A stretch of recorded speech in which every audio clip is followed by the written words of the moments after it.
Em nome do Pai, e do Filho, e do Espírito Santo. Amém. Espírito Santo, conceda-nos a graça de compreendermos a palavra do Senhor e um coração dócil para acolhê-la e a graça de vivê-la. Nossa Lex Divina com Marcos 10, de 1 a 12. Jesus foi para o território da Judéia, do outro lado do Rio Jordão. As multidões se reuniram de novo em torno dele, e ele, como de costume, as ensinava. Alguns fariseus se aproximaram de Jesus. Para pô-lo à prova, perguntaram se era permitido ao homem divorciar-se de sua mulher. Jesus perguntou: "O que Moisés vos ordenou?" Os fariseus responderam: "Moisés permitiu escrever uma carta de divórcio e despedi-la." Jesus então disse: "Foi por causa da dureza dos vossos corações que Moisés autorizou este documento. No entanto, desde o começo da criação, Deus os fez, homem e mulher. Por isso, o homem deixará seu pai e sua mãe, e os dois serão uma só carne. Assim, já não são dois, mas uma só carne. Portanto, o que Deus uniu, o homem não separe." Em casa, os discípulos fizeram novamente perguntas sobre o mesmo assunto. Jesus respondeu: "Quem se divorciar de sua mulher e casar com outra, cometerá adultério contra a primeira.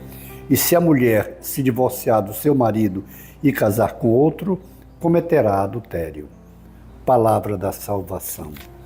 Glória a vós, Senhor.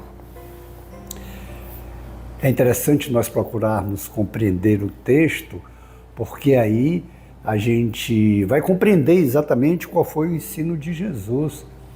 E o texto, no contexto dele, só que não é só de 2000 anos.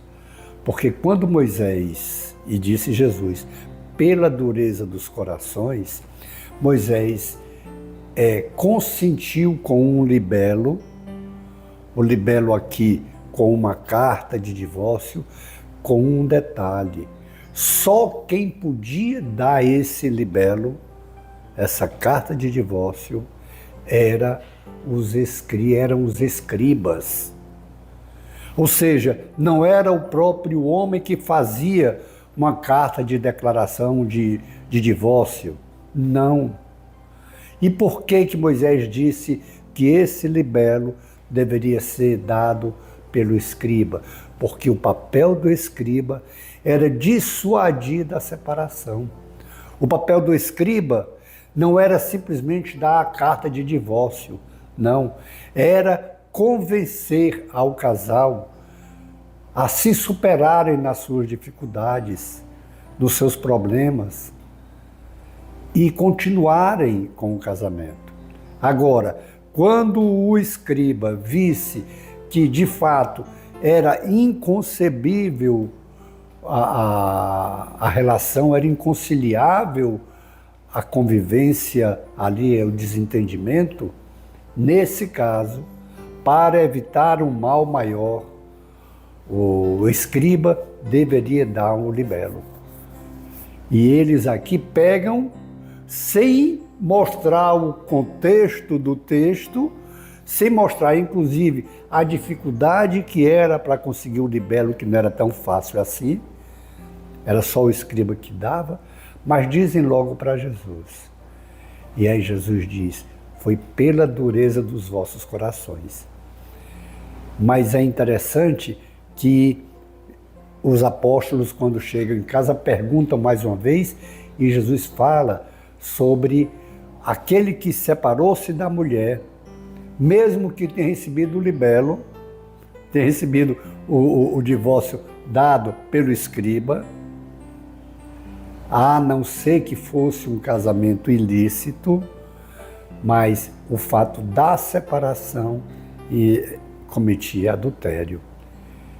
E é um dos mandamentos e é um dos pecados também mais graves contra Deus e contra o homem, é o adultério. Porque o adultério fere a própria dignidade, fere a dignidade da mulher ou do homem, da família, do casamento, do lar, e fere a Deus. Fere os amigos. É terrível as consequências de um adultério. São terríveis as consequências de um adultério.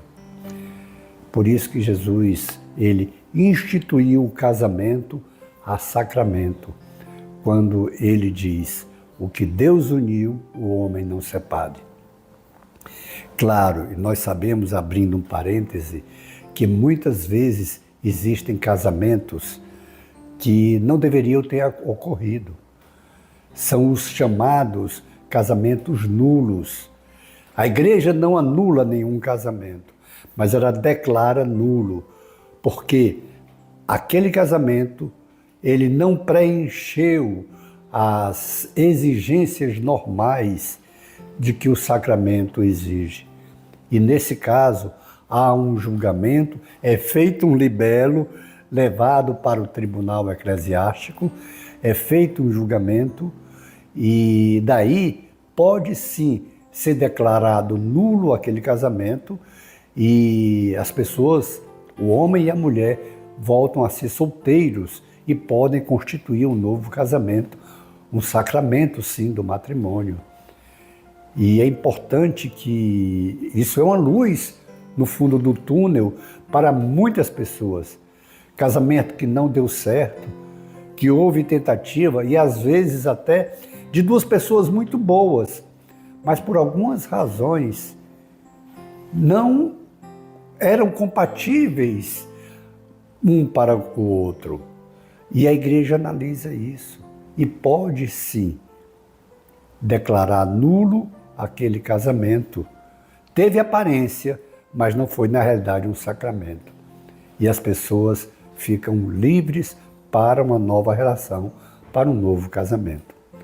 Vale a pena até a gente ver isso, se é o seu caso, ou algumas pessoas que você conhece, de procurar o tribunal eclesiástico para analisar a sua situação. E são muitas as razões que a igreja declara nulo.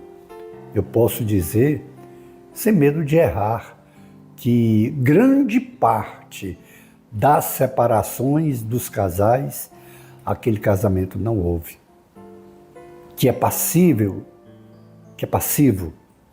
de nulidade. E deve procurar o tribunal eclesiástico para ver essa possibilidade. Mas o Senhor nos leva a defendermos o casamento, defendermos a família, defendermos o matrimônio. Mesmo que haja dificuldade, e vão haver, quando Deus diz, Jesus diz que é Deus, o que Deus uniu, o homem não separe, Ele está dizendo que o Espírito Santo, que foi Ele que assistiu ou aquele casal no matrimônio, Ele dá forças, o sacramento Ele fortalece para nós lutarmos contra as dificuldades, para superarmos tentações, para superarmos brigas, desentendimentos, para superarmos dificuldades. Deus dá a graça. Nós fomos assistidos pelo Espírito Santo. E se é um matrimônio válido, um casamento válido, o Espírito Santo nos fortalece. E podemos, assim, viver o que Jesus disse: o que Deus uniu, o homem não separe. Façamos um compromisso agora de ajudar as pessoas que estiverem numa situação difícil, como nós falamos, mas também nós lutarmos com todas as nossas forças, abertos à ação do Espírito Santo para valorizar o nosso matrimônio, valorizar o nosso casamento, a nossa família. Depois disso, contemplemos as maravilhas do Senhor em nossas vidas. Glória ao Pai, ao Filho e ao Espírito Santo, como era no princípio, agora e sempre. Amém. Abençoe-nos o Deus Todo-Poderoso, o Pai e o Filho e o Espírito Santo. Amém. Face de Cristo, resplandecei em nós.